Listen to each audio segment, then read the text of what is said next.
Alexander the Great is one of the most important figures in ancient history.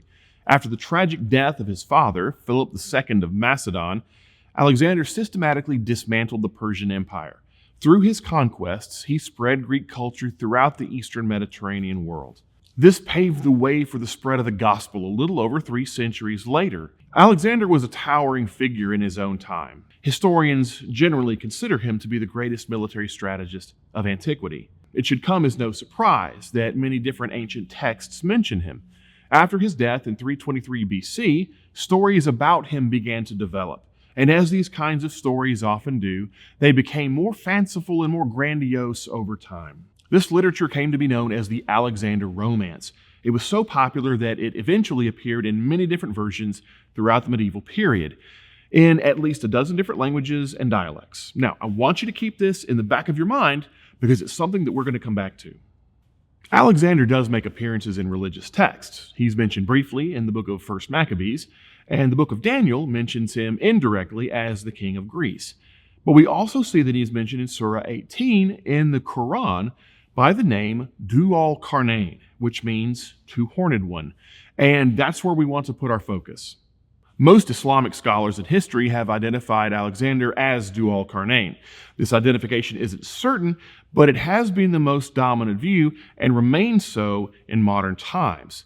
This interpretation is supported by the fact that Alexander was depicted on coins as having horns.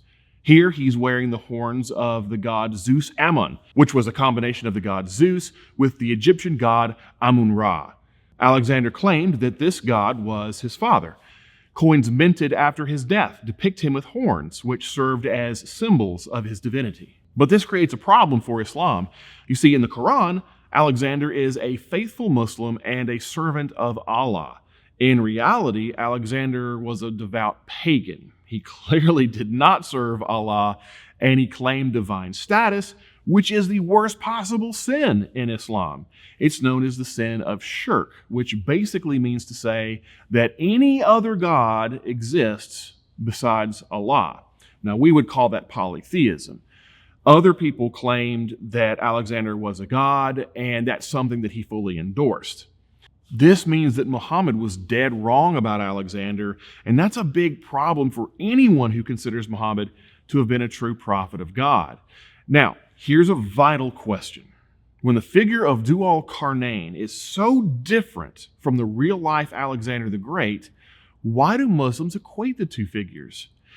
The explanation is actually very simple, and it goes all the way back to the Prophet Muhammad himself. You see, Muhammad was an illiterate, uneducated thief and caravan robber.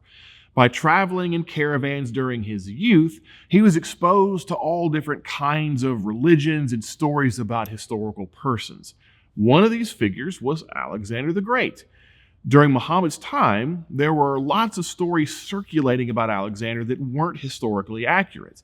These tales made up the body of literature that we now call the Alexander Romance.